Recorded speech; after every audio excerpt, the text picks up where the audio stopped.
नमस्कार, मैं भाव्या, आप देख रहे हैं फॉर न्यूज भारत। पहले चरण का चुनाव 13 नवंबर को होना है और उसी को लेकर के नामांकन की प्रक्रिया शुरू हो चुकी है। और आज बता दें कि आज जेएलकेएम पार्टी से उदय मेहता यहां पर आए हैं, नामांकन दर्ज करके बाहर आ रहे हैं।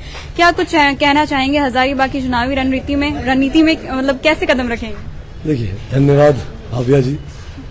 हम लोग, हमारा संगठन पहली बार कदम नहीं रख रहा है। हम लोग लोकसभा में प्रभावी रूप से प्रदर्शन कर चुके हैं। 1,60,000 लगभग हम लोग वोट लाए हुए, हमारे संगठन से हम लोग वोट लाए, तो प्रभावी ढंग से हम लोग पहले जो है कि उपस्थिति दर्ज किए हुए। अब रही बात है कि हम लोग विधानसभा में आए हुए हैं और स्पष्ट रूप से आप देखेंगे कि सदर विधानसभा क्षेत्र जो है वो कृषि प्रधान क्षेत्र है। यहाँ से कृषक समाज से कई लोग जो है कि प्रतिनिधित्व करते आ रहे हैं। हमारे देवदयाल कुशवाहा जी, हमारे भुवनेश्वर मेहता जी जो लोकसभा का प्रतिनिधित्व किए थे, और कई ऐसे नाम है जो जिनका प्रतिनिधित्व रहा है, लेकिन राष्ट्रीय पार्टियों के द्वारा जो है कि कृषक प्रधान क्षेत्र होते हुए भी कृषकों को जो है कि अनदेखा किया गया, समाज को अनदेखा किया गया। अच्छा, हजारीबाग के बारे में आपने ये सुना है कि कृषक प्रधान ये प्रदेश है।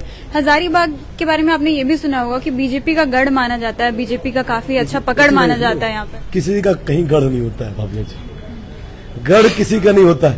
वोट वहां गिना जाता है, जो मतदाता जो है कि अंदर जाकर के मत होता है। आपको पता है गुप्त मतदान होता है, और गुप्त मतदान में जिनका मत काउंटिंग में निकलेगा विजयी उसी का होगा, गढ़ किसी का नहीं है।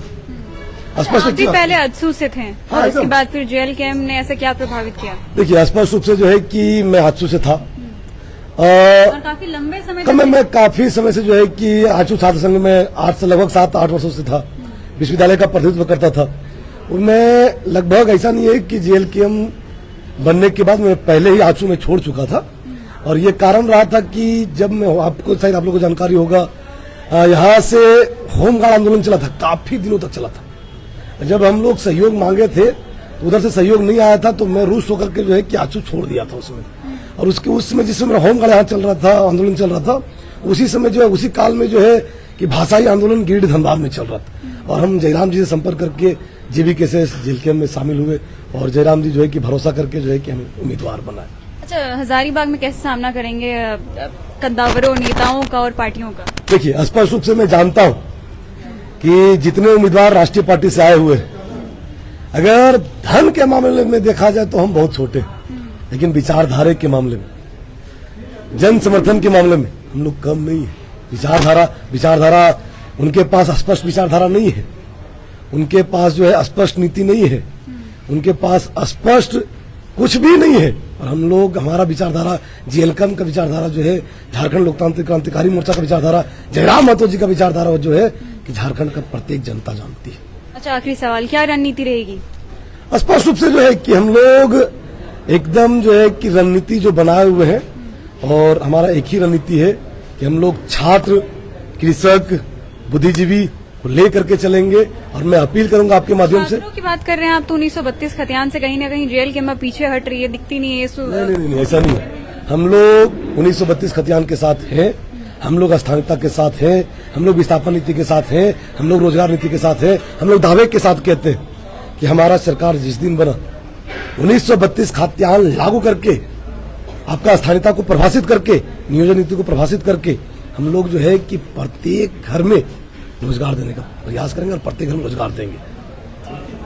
और ये भी हाल है नामांकन का। आपको बता दें कि कल यहाँ पर नामांकन होना है, जितनी भी राष्ट्रीय पार्टियां हैं, कांग्रेस और बीजेपी का, और वो माहौल भी हम आपको दिखाएंगे। फिलहाल यहाँ पर जेएलकेएम, जिसका बेसब्री से इंतजार करती है हमारी जनता, जेएलकेएम का क्या अपडेट होता है, ये सारी कुछ हमने आपको दिखाया है। यहाँ पे हजारीबाग से जेएलकेएम से उदय मेहता उठ रहे हैं, और इन्होंने आज नामांकन दर्ज कर लिया है, और नामांकन दर्ज करने के बाद अपने समर्थकों के साथ यहाँ से निकल रहे हैं। हालांकि कल की क्या अपडेट होती है, हम आपको सारी चीजें को लेकर के अपडेट करते रहेंगे। तब तक के लिए आप जुड़े रहें फॉर न्यूज भारत के साथ।